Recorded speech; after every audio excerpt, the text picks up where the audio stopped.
Hello friends, welcome back to my channel. Hare Krishna, Radhe Radhe, Hare Krishna. Friends, आज हम बात करेंगे एकादशी के बारे में। फ्रेंड्स, ज्येष्ठ मास में चल रहा ये बहुत ही गर्मी का ये जो सिलसिला है, ये बहुत ही ज़्यादा गर्म होता है।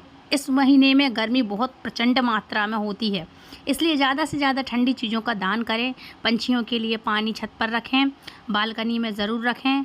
आम, तरबूज का दान करें, है ना। ठंडा शरबत वगैरह ये सब चीज़ें आप अपने घर में जो भी आसपास के, जो पड़ोस में जो भी हो, गरीब हो, जो भी कोई हो, तो आप उनके लिए दान अवश्य करें, है ना।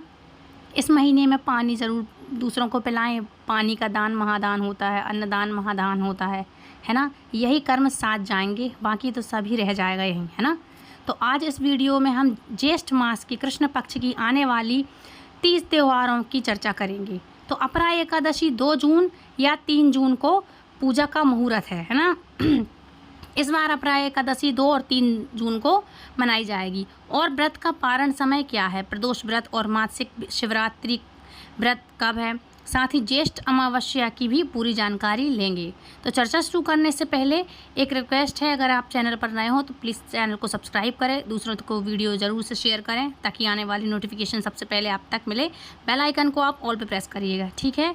तो व्रत त्योहारों का फ्रेंड्स इस सिलसिला इस महीने में चालू हो जाता है।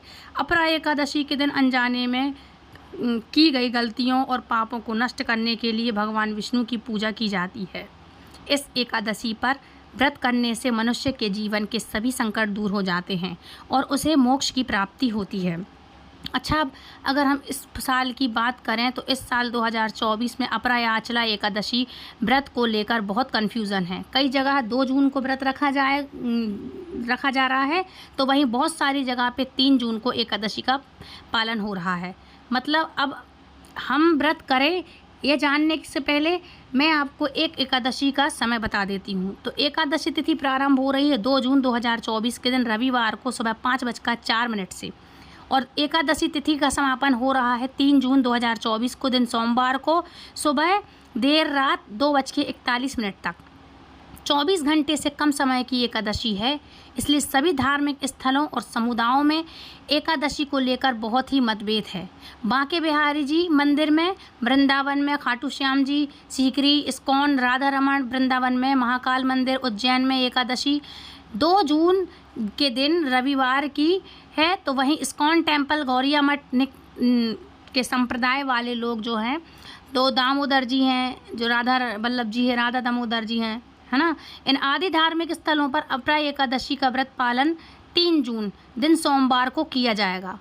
इस बार यह वहाँ दबाव नहीं है, इसलिए 2 जून को सामर्थ्य एकादशी और 3 जून को वैष्णव एकादशी है। मतलब जो गृहस्थ लोग हैं वो 2 जून को करेंगे और जो वैष्णव संप्रदाय के लोग हैं वो एकादशी का व्रत करेंगे 3 जून को। इसलिए देखो, अब लोगों को बड़ी कन्फ्यूज़न है कि अगर इस पर मैं अपना पॉइंट मतलब कंफ्यूज हो रहे हैं हम लोग। तो मैं पर्सनली मुझे संशय है कि 3 जून को वैष्णव एकादशी क्यों कर रहे हैं। 2 जून को देर रात 2:41 पर है एकादशी, तो तिथि समाप्त हो जाएगी ये। तो एकादशी तिथि के भीतर पूजा भी करने को कोई नहीं मिलेगी, और सूर्योदय छोड़ो, ब्रह्म मुहूर्त भी एकादशी तिथि नहीं है।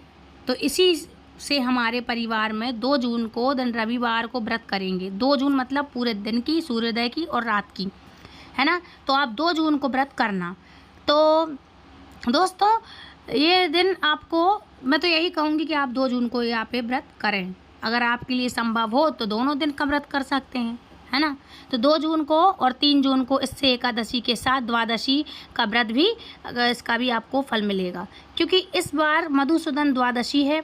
अब कई लोग कहेंगे कि भाई हमारे लिए तो 2 दिन व्रत करना तो संभव ही नहीं है, तो आप एक दिन बता दें तो किस दिन व्रत करें।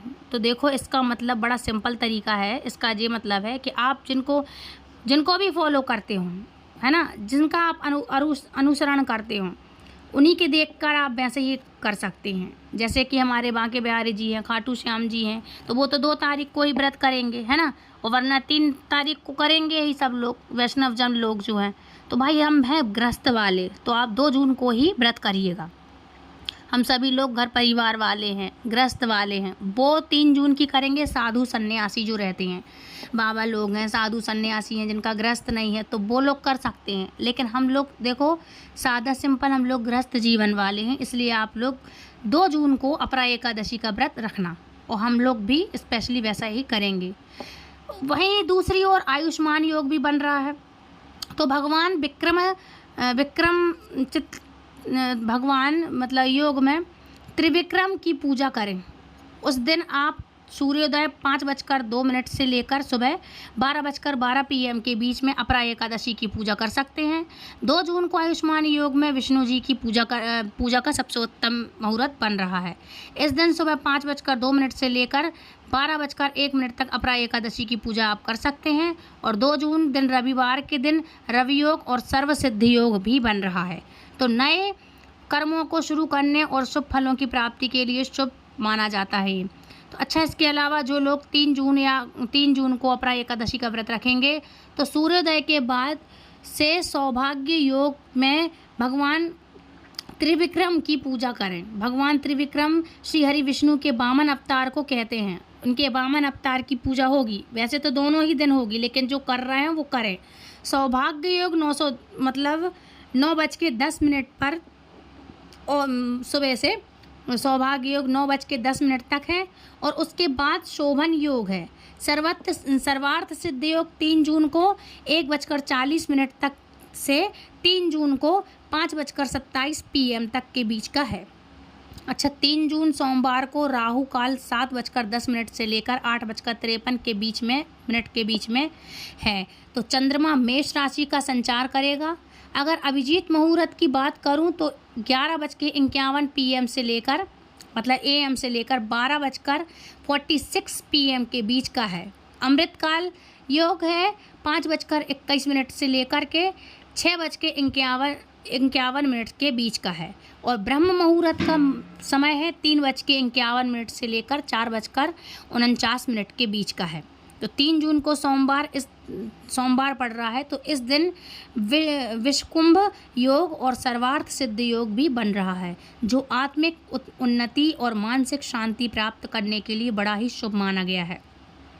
अब ये तो हो गई शुभ मुहूर्त की बात। अच्छा, बीच में यहाँ पर एक बात कहूँगी, बहुत लोग हमें मैसेज भी करते रहते हैं, ये काफ़ी जगह मैंने पढ़ा भी है, पर्सनल भी मुझसे पूछते हैं जो मुझे जानते हैं, कि 11 वाले दिन खाटू श्याम जी का दर्शन टाइमिंग क्या है। तो उनकी जानकारी के लिए बता दूं कि 11 पर खाटू श्याम जी मंदिर 24 घंटे खुला रहता है।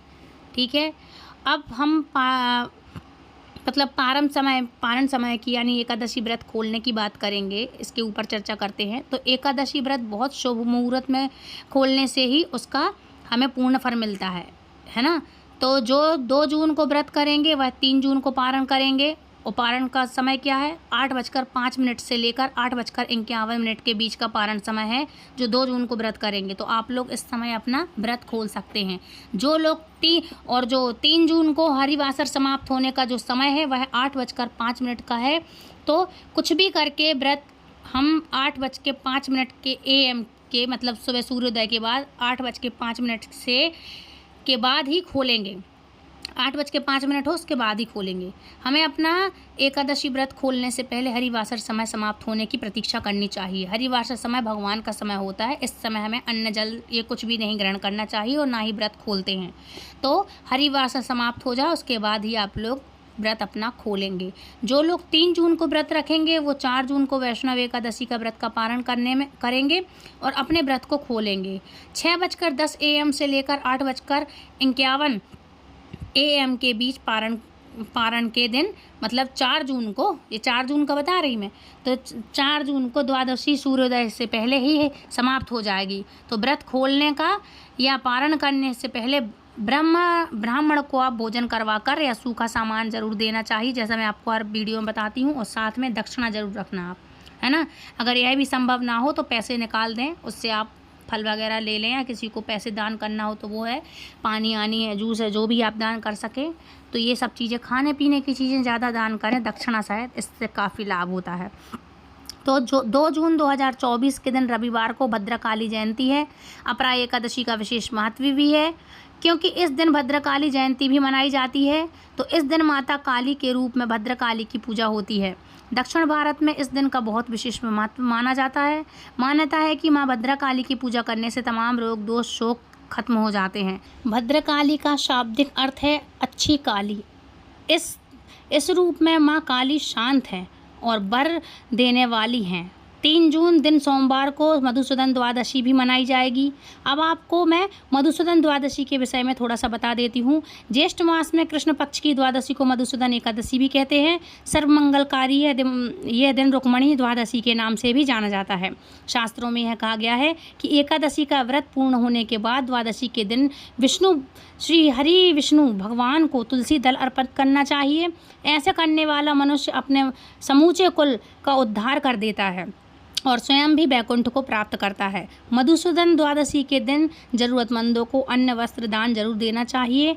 कहा जाता है कि ज्येष्ठ मास में इस दिन उपवास रखने से अमोघ फल की प्राप्ति होती है। अमोघ मतलब उच्च, बहुत ज़्यादा। और द्वादशी तिथि पर श्रीहरि विष्णु भगवान को चंदन पुष्प फल अर्पित करना चाहिए। ये आप जरूर करें। इस साल 2024 में प्रदोष व्रत और मासिक शिवरात्रि व्रत भी है, इस दिन पड़ रहा है। तो भोम कृष्ण प्रदोष व्रत मंगलवार 4 जून 2024 को है। प्रदोष पूजा का जो मुहूर्त समय है वह है 4:26 पर 4:36 से 9:42 के बीच में, AM के बीच में, PM के बीच में। तो यह अवधि 2 घंटे 7 मिनट तक की रहेगी। इस बार बहुत शुभ संयोग है इसके साथ, और मासिक शिवरात्रि का व्रत भी है। 4 जून 2024 को दिन मंगलवार को यह व्रत रखा जाएगा प्रदोष का, और शिवरात्रि व्रत दोनों ही भगवान शिव को समर्पित होते हैं। ऐसे में दोनों ही दिन होने से शुभ सहयोग की अवधि मतलब शुभ सहयोग ज़्यादा बन जाता है। अच्छा, त्रयोदशी तिथि का समय बतलाऊं तो त्रयोदशी तिथि स्टार्ट हो रही है 4 जून को 12:18 AM पर। त्रयोदशी तिथि का समापन हो रहा है 4 जून को 10 बजे तक का है। 10 बजे तक का त्रयोदशी तिथि लग जाएगी। अब याद रखना ये है कि 4 जून को प्रदोष व्रत उदय पड़ने से पहले इसे भोम प्रदोष व्रत भी कहा जाएगा। अब प्रदोष व्रत के शुभ पूजा समय को बता देती हूँ। देखो, शिव पूजा में श्याम की पूजा का विशेष महत्व माना जाता है, इसलिए प्रदोष या शिवरात्रि व्रत उस दिन रखा जाता है। जब वो तिथि रात्रि में हो या प्रदोष काल की पूजा का शुभ मुहूर्त हो तो शाम को 7:36 से लेकर 9:42 के बीच का है। यह समय 2 घंटे 7 मिनट की है अवधि इसकी। तो मासिक शिवरात्रि व्रत 4 जून 2024 को दिन मंगलवार को ही मनाया जाएगा। जस कृष्ण चतुर्थी तिथि शुरू हो रही है 1:01 PM से, और चतुर्थी तिथि समाप्त हो रही है 5 जून को शाम 7:54 पर। तो मासिक शिवरात्रि की व्रत की पूजा का शुभ मुहूर्त है 5 जून को 12:31 से लेकर मतलब 12:30 बजे से लेकर 11:14 तक। रात की बात कर रही मैं, मतलब दोपहर की बात है जो 12:30 बजे से लेकर 11:11 के रात तक के बीच का। तो यह समय अवधि 42 मिनट तक की है, मतलब 42 मिनट की होगी। 6 जून 2024 दिन बृहस्पतिवार को ज्येष्ठ अमावस्या की तिथि है। इस बार ज्येष्ठ अमावस्या की अवधि मतलब तिथि समाप्त जो स्टार्ट हो रही है 7:54 पर 5 जून को समाप्त हो रही है। 6 जून को 6:07 PM से लेकर उदय तिथि के कारण 6 जून को अमावस्या से संबंधित सभी धार्मिक कार्य किए जाएंगे। इस दिन शनि जयंती है, वट सावित्री व्रत भी मनाया जाएगा। इसकी और अधिक जानकारी आपको अपनी अगली वीडियो में दूंगी। इसी के साथ मैं उम्मीद करती हूँ इस वीडियो में दी गई जानकारी आपके लिए बहुत उपयोगी है। इससे रिलेटिव यदि आपको कोई भी ज़रूरत हो तो प्लीज़ कमेंट करके मुझे ज़रूर बताइएगा। मिलती हूँ ऐसी इंटरेस्टिंग जानकारी के साथ नेक्स्ट वीडियो में। तब तक के लिए फ्रेंड्स, राधे राधे, हरे कृष्णा, हरि बोल।